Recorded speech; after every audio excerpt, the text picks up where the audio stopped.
તો ગાઈઝ આખો ઉનાળો જતો રહ્યો અને અમારા નહોતો મેળ આવતો ગાડીનું એસી ચાલુ કરાવવાનો.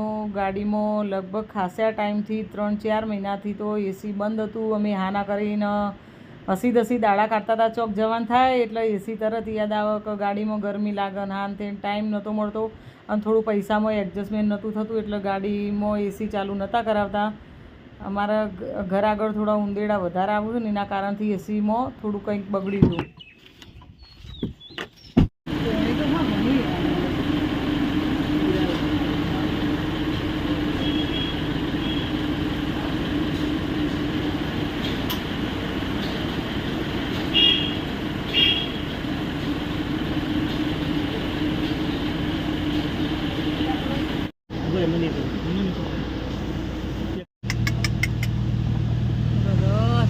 કાપી નાખ્યું હનું ઠંડક થાય કે કોઈ દિવસ પછી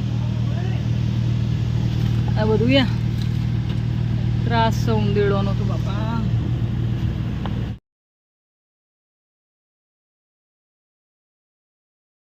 જો આ ગેસ બહાર નીકળે હ પહેલાં જૂનો બરોબર, નવો ગેસ અંદર પુરાય હ અને ઉંદેડો હોય તો આ બધો કાગળ કાપી નાખ્યો.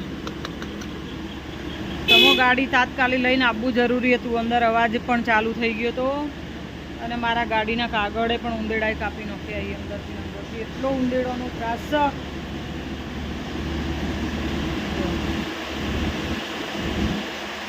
આ ગેસ બહાર નીકળ્યો અને હવે નવો ગેસ પૂરવાનો. પછી કીધું એમને કે તમે જેવી નવી ગાડી લાવ્યા હતા ને જેવો ગેસ અંદર ઠંડક થતી હતી ને એવી ને એવી થઈ જશે.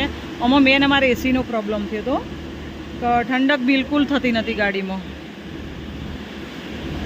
જોઈએ કોમ ચાલુ છે બધું ઊભી હું તો ગાઈ જુઓ આ ભાઈ આખા બિચારા આ રીતે ઊંધા પડીને અંદરથી કાઢે છે. થોડી હવા મારી અંદર કચરો બચરો ફસાઈ ગયો હોય તો હવા મારી કમ્પ્લેટ ગાડીમાં ઠંડક કરીને અમને બતાવી કે જુઓ ગાડી ઓકે થઈ જેવી નવી લાયા હતા એવી અમુક અમુક આ જુઓ આ રીતે હવા મારીને ધોઈ સાફ કરી બધું કમ્પ્લેટ કર્યું.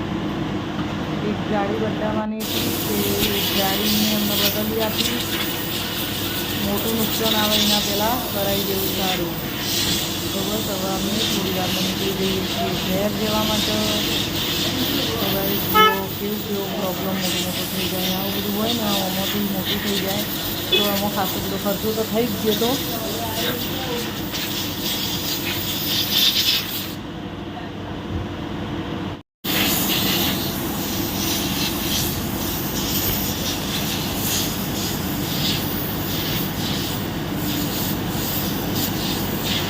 अरे ये नवी ना लागी जाए, नवी लगाई दो तार.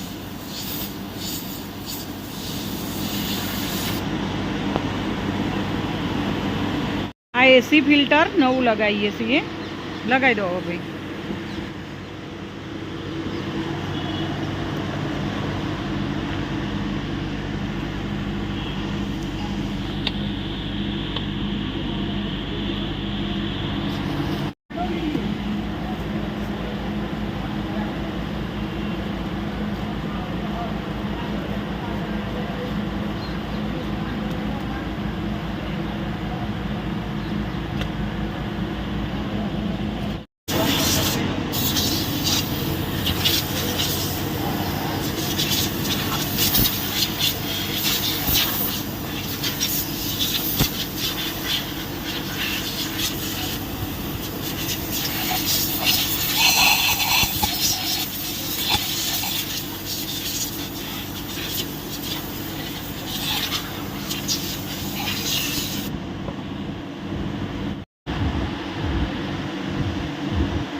જો ગાઈસ હવે પેલો ગેસ જૂનો બધો કાઢી નાખ્યો અને આ નવાસરથી ગેસ પુરાય. તમારી કોઈ ગાડીને આવો કોઈ પ્રોબ્લેમ થયો હોય તો તમે આ રીતે જુઓ બધું બહુ બધો ખર્ચો નહીં થતો હોય કણ સામાન્ય ખર્ચો થાય કારણ કે આપણે આપણી રીતે ખર્ચો કરીએ કે એટલી આપણી કેપેસિટી હોય એટલો ખર્ચો થાય છે હોય કણ ગમે તે વ્યક્તિ આવી કે નાનું મોટું કામ હોય તો અહીંયા કામ પણ સારું છે અને પૈસા પણ વ્યાજબી જ લોય એટલા બધા પૈસા પણ નહીં લેતા બીજાના ગોળી લૂંટવાનું કે એવું બધું કશું છે નહીં અને આપણા નજરના સામે બધું કામ થાય છે.